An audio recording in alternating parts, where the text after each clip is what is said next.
Аталар сөзі ақылның көзі.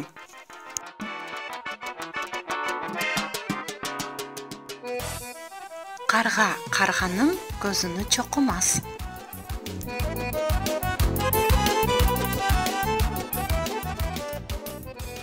Ақылсыз башның захметіні екі аяқ чекер.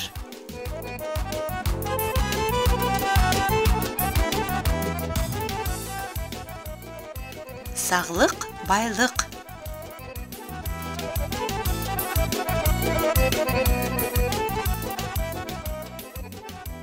Торғайдан қорқан тары екмес.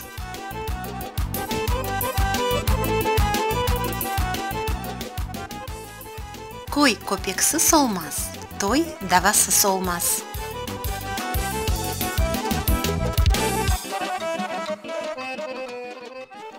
Еріндегі тәзір баш ағыртмас.